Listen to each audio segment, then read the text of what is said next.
सरकार के प्रयास के बाद भी सिंगल यूज प्लास्टिक और पॉलिथीन पर प्रभावी रोक नहीं लग पा रही है। प्रतिबंध के 8 महीने बाद भी बाजार से घर तक सिंगल यूज प्लास्टिक का उपयोग हो रहा है। रोक नहीं लग पाने के पीछे आखिर क्या है कारण? इसे लेकर राजस्थान राज्य प्रदूषण नियंत्रण मंडल के चेयरमैन नवीन महाजन से बातचीत की। जवाब में उन्होंने कहा कि सिर्फ प्रतिबंध से कोई भी चीज हटाई नहीं जा सकती, ये सामूहिक प्रयास से ही संभव है। सिटीजन अपनी दिनचर्या से प्लास्टिक को कैसे निकालें, इस पर अच्छे इको फ्रेंडली सिटीजन के रूप में अपनी जिम्मेदारी निभाएं, तभी सिंगल यूज प्लास्टिक को समाज से बाहर किया जा सकता है। प्रदूषण नियंत्रण मंडल के चेयरमैन नवीन महाजन से खास बातचीत की हमारे सहयोगी गिरिराज शर्मा ने। यूज प्लास्टिक पर पाबंदी लगी हुई है, सरकार भी इसको लेके प्रभावी कार्रवाई कर रही है, पर बात करें धरातल पर घर घर में हो या सब्जी मंडी में अभी पूरी तरह रोक नहीं लग पा रही है। आखिर क्या कारण है और सिंगल यूज प्लास्टिक के क्या नुकसान है, पर्यावरण को क्या नुकसान है और किन किन क्षेत्रों में ये लोगों को प्रभावित कर रहा है, इसको लेके आज हम बात करेंगे। हमारे साथ है पोल्यूशन कंट्रोल बोर्ड के चेयरमैन साहब। इनसे हम जानना चाहेंगे कि सिंगल यूज प्लास्टिक किस तरह से लोगों को नुकसान पहुँचा रहा है। ये बात आपकी सही है। सिंगल यूज़ प्लास्टिक सोच समझ के सरकार ने प्रतिबंधित किया है। ये पर्यावरण को बेहद नुकसान पहुंचाने वाला प्रोडक्ट है और ये बायोडिग्रेडेबल नहीं है।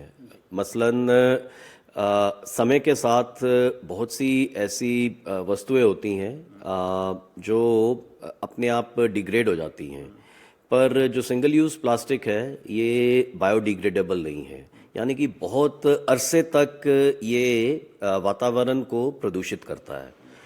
फिर हम लोगों को विदित है कि कचरा, प्लास्टिक, ये सब इनके ढेर जो पड़े रहते हैं, इसमें इवन गौवंश जो है, गाय है, वो भी इसको खाती है, फिर उनकी हेल्थ पे भी नुकसान होता है। तो सिंगल यूज़ प्लास्टिक सोच समझ के प्रतिबंधित किया गया है और एक जागरूक नागरिक होने की हैसियत से हम लोगों का फ़र्ज़ बनता है कि हम इसकी पालना करें और इसमें आगे बढ़ के सामूहिक तौर पे कंट्रीब्यूट करें। जी बिल्कुल सही है सर कि सिंगल यूज प्लास्टिक न केवल नुकसान करता है बल्कि इसका निस्तारण भी नहीं हो पा रहा है। कहीं कहीं कचरे के ढेर भी लग रहे हैं और उसमें ज़्यादा मात्रा सिंगल यूज प्लास्टिक की आ रही है। तो क्या कारण है सर कि ये सिंगल यूज प्लास्टिक पे पूरी तरह पाबंदी नहीं लग पा रही है? क्या कोई स्ट्रिक्ट नियम नहीं है जिसके कारण लोग पालना नहीं कर पा रहे? नियम में तो सख्ती है और जो ज़िला प्रशासन है, पुलिस प्रशासन है या निगम प्रशासन है या बाकी जो स्वायत्तशासी संस्थाएं हैं, इन सबको अधिकृत कर रखा है। ये समय समय पे अभियान चला के इसके विरुद्ध कार्रवाई भी करते हैं। पर अगर हमें प्लास्टिक को अपनी ज़िंदगी से पूर्णतः हटाना है, मिटाना है, तो हमें जागरूक होके एक जिम्मेदार सिटीज़न की भूमिका में आगे आना पड़ेगा।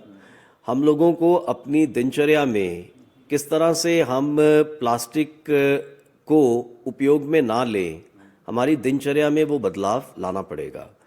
अगर हम सब्जी लेने जाते हैं तो स्वाभाविक है कि अगर हम वहाँ पे कोई थैली लेके नहीं जाएंगे तो दुकानदार ने ग्राहकी करनी है, तो वो वहाँ फिर चोरी छिपे कभी कभार जब मौका लगेगा तो वो प्लास्टिक की थैली उपयोग में ले लेगा। सख्ती के साथ साथ ये भी ज़रूरी है कि अगर हम इसकी डिमांड को ख़त्म करें और हम पहल करें कि हम जब भी सब्जी, फ्रूट, कोई भी इस तरह की वस्तु लेने जाते हैं तो हम लोग खुद चला के थैली घर से लेके जाएं। कपड़े की थैली हो सकती है, कागज़ की थैली हो सकती है, रिसाइकल्ड कागज़ की थैली हो सकती है।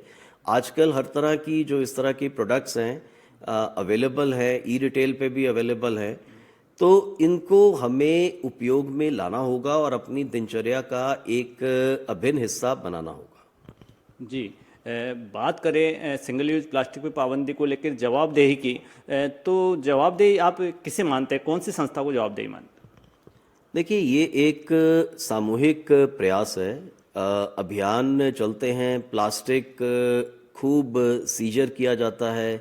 बेशक वो स्वायत्तशासी जो संस्थाएं हैं, निगम प्रशासन है या ज़िला प्रशासन है, इनके द्वारा किया जाता है।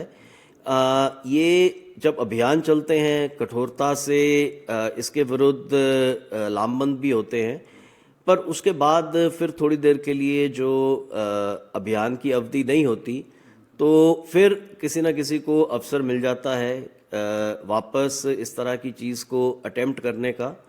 और हमारा ये प्रयास होना चाहिए एक जागरूक सिटीजन के नाते कि जहाँ भी हम कोई वायलेशन देखें तो उसको हम तुरंत निगम प्रशासन को, ज़िला प्रशासन को रिपोर्ट करें और उनसे भी अपील करें कि ये चीज़ बिल्कुल गलत है और उस पर कठोरता से कार्रवाई नियमों के अंतर्गत होनी चाहिए।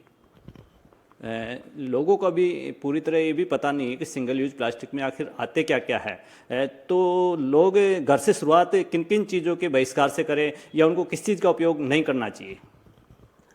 देखो, जो ऐसा नहीं है कि मतलब लोगों को इसके बारे में जानकारी नहीं है। काफ़ी वृहद स्तर पे सरकार ने, बोर्ड ने इन पे जो एडवर्टाइजमेंट है वो किया है।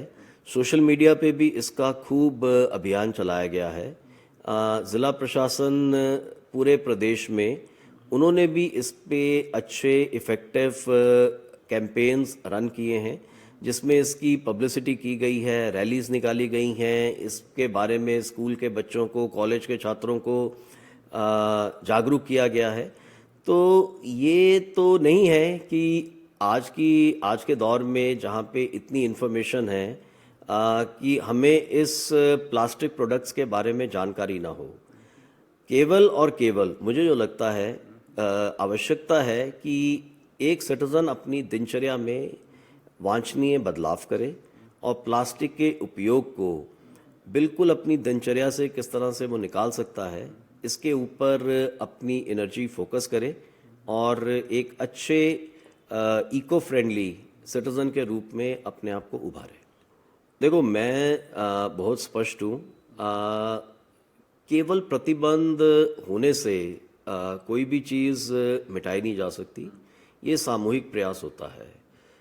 बोर्ड है या सरकार है प्रतिबंध कर सकती है, पर अंततः उस प्रतिबंधित वस्तु को समाज से हटाना तभी संभव होता है जब सब मिलके सामूहिक प्रयास करें और इसका बहिष्कार करें।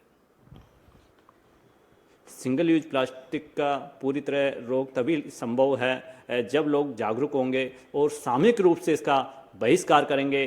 पत्रिका टीवी के लिए कैमरा पर्सन मंजीत सिंह के साथ गिरिराज शर्मा।